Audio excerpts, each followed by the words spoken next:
नमस्कार दोस्तों। आज हम आपके लिए की एक बहुत ही खौफनाक कहानी लेकर आ चुके हैं। ये एक टिपिकल फ्राइडे नाइट की बात है, जब मैं अपने कॉलेज की क्लासेस के बाद डोर डैश कर रहा था। मेरे साथ कुछ अजीब हुआ। मैं ये वीकेंड्स में करता था ताकि मेरी लिविंग एक्सपेंसेस कवर हो सके, लेकिन उस रात को कुछ अलग था।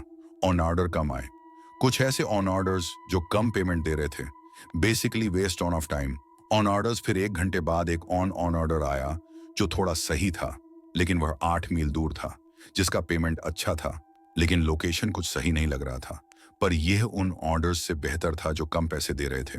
तो मैं बिना ज्यादा विचार किए ऑर्डर एक्सेप्ट करके रेस्टोरेंट गया। फिर बैग लेकर गाड़ी में बैठा और ड्राइविंग करने लगा। जीपीएस ने बताया कि सफर 30 मिनट चले, जो मेरे लिए अब तक के ऑर्डर में से बहुत लंबा समय था। कैंपस के जस्ट बाद बहुत से घर थे, लेकिन जब मैं 20 मिनट बाद वाले मार्ग पर पहुंचा, तब मेरे सामने सिर्फ खुले मैदान और खेत दिखाई दिए। उस जगह कोई घर नहीं था, सिर्फ खुले खेत और लहराती हुई फसल दिखाई दे रही थी। मैं थोड़ा नर्वस फील कर रहा था, लेकिन मैं सोचा कि सब ठीक होगा। उन खाली खेतों के बीच मुझे एक घर दिखा जो कि लोकेशन से मैच कर रहा था। मैं समझ गया कि यही घर है जहां मुझे डिलीवरी देनी है। अब मैं उस खाली और सुनसान रास्ते से होते हुए उस घर की ओर, अपने ऑर्डर की ओर बढ़ रहा था। उस जगह की अजीब सी शांति काफी कुछ कह देने लायक थी। मैदान के बीच से गुजरते हुए मुझे बहुत अजीब लग रहा था। भले ही मैं डरपोक नहीं हूं, लेकिन किसी कारण के घबराहट होना एक अलग एहसास था। जैसे ही मैं सड़क से आगे निकला, तो एकमात्र आवाज की जड़ पर मेरी कार की धीमी गड़गड़ाहट की थी। मैंने कार पार्क किया और बैग तैयार किया, फिर कार को वहीं छोड़ दिया और बाहर निकला। वह घर शांत था और वहां काफी अंधेरा भी था। बाहर की जगह को रोशन करने के लिए केवल बरामदे की रोशनी जल रही थी। मैं गंदगी भरी घास के बीच से होकर बरामदे तक गया और दरवाजे पर दस्तक देते हुए इंतजार कर रहा था। मैंने पीछे मुड़कर अपनी कार की ओर देखा, जो मैदान में अंधेरे में गायब सी लग रही थी। इसके पीछे एक क्षण का समय बीत गया। फिर मैंने फिर से दस्तक दी, लेकिन कोई प्रतिक्रिया नहीं हुई। यहां तक कि अंदर से किसी की आवाज भी नहीं आई। मुझे स्थिति की विचित्र का एहसास होने में देर नहीं लगी।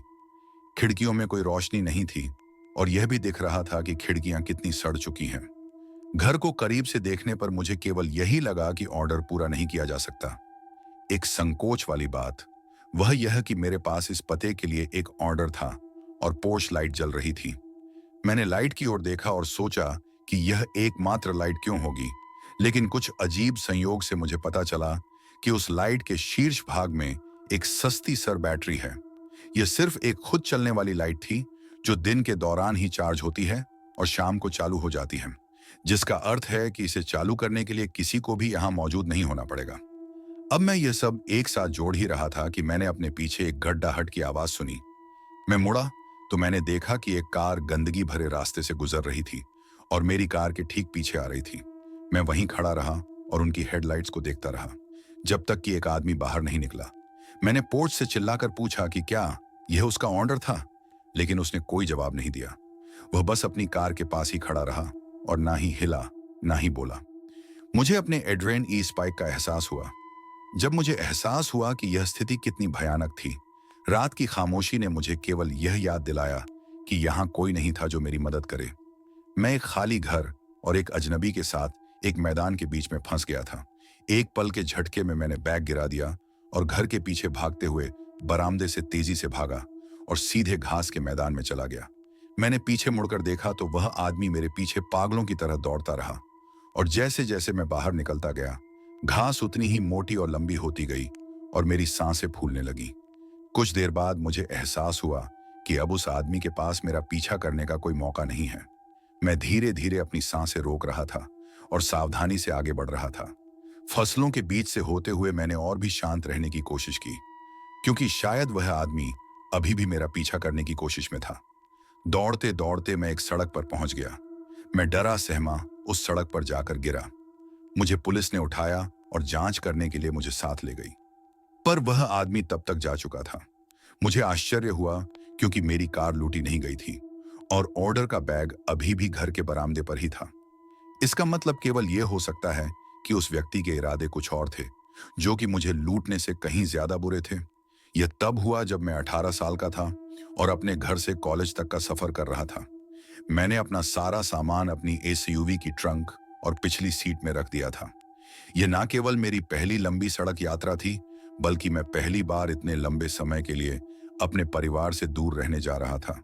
मैं जिस कॉलेज में जा रहा था वह 600 मील की दूरी पर था, जिसे मैंने 2 दिनों की ड्राइविंग में विभाजित किया था। मैंने मानचित्र के वजह से यह अनुमान लगाया था कि मैं रात 11 बजे तक होटल पहुंच जाऊंगा। अधिकांश गाड़ियों भी जा चुकी थी। कभी कभार कोई कार वहां से गुजरती थी तो मैं उन्हें देखता। उनकी हेडलाइट्स धीरे धीरे मेरे सामने से गायब हो जाती थीं। ये सब चीजें देखते देखते मैं और थक गया था। लगभग 10 बजे मैंने फैसला किया कि मैं अगले गैस स्टेशन पर रुकूंगा।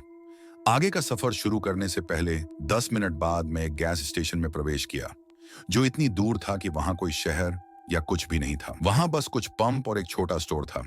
मैंने सड़क पर कोई अन्य कार नहीं या आसपास के किसी भी घर या इमारत से दूर तक कोई रोशनी नहीं देखी।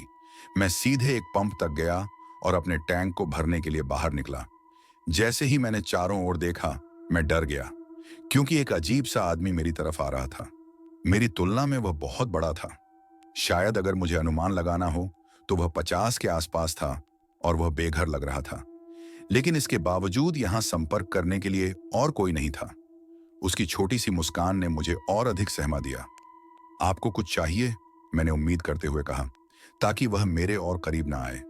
वह आदमी मेरी कार से कुछ फीट की दूरी पर रुका और जवाब देने से पहले लगभग सावधानी से चारों ओर देखा। बाहर निकलकर वापस हाईवे पर आ गया। मुझे कुछ समझ नहीं आया वह क्या बोलना चाहता था, पर फिर उसने मेरे पीछे उस निकास की ओर इशारा किया जहां से मैं आया था और फिर से बोला, वापस हाईवे पर निकल जाओ। 1 सेकंड के बाद मैंने कहा, ठीक है, और वह आदमी चला गया। लेकिन मैं अभी भी वास्तव में उलझन में था कि मैं जिस निकास द्वार से आया था वह चाहता था कि मैं फिर से हाईवे पर जाऊं। वह एक वन वे रोड था।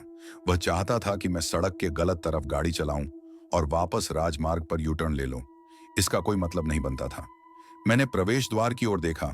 जिस रोड से मुझे जाना था उस रोड पर किसी भी तरह का निर्माण का साइन या कोई और रास्ता रोकने का बोर्ड नहीं था। यह बस एक खाली रैंप की तरह लग रहा था।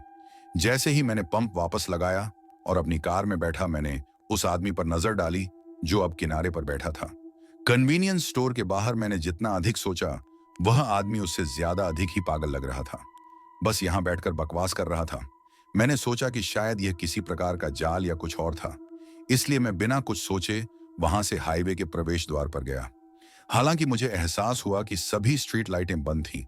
मैंने यह सोचकर गति धीमी कर दी कि शायद यह एक निर्माण साइट या कुछ और है। मैंने अपनी आंखें सड़क पर रखी ताकि कोई दुर्घटना ना हो। इससे पहले कि एक पिकअप ट्रक कहीं से आया और मेरी कार के ठीक सामने रुका। हर दरवाजा खुल गया और 4 लोग ट्रक से बाहर निकले। उनके पास सभी प्रकार के हथियार, धातु छुरी चाकू थे और वे तेजी से मेरी कार की ओर दौड़ना शुरू कर दिया। और यहां तक कि अपने चेहरे को ढकने के लिए भी कुछ नहीं पहना था। वे मुझे भावनाहीन नजर से देख रहे थे। मैंने तुरंत अपनी कार को पीछे करना शुरू कर दिया, क्योंकि वे मुझसे बस कुछ ही फीट की दूरी पर थे। मैंने अचानक सड़क के किनारे से दर्जनों लोगों को बाहर आते हुए देखा। कुछ लोगों ने तो मेरी कार का पीछा करने की भी कोशिश की। मैंने जल्दी से अपनी गाड़ी को मोड़ा और वहां से जान छुड़ाकर चला गया।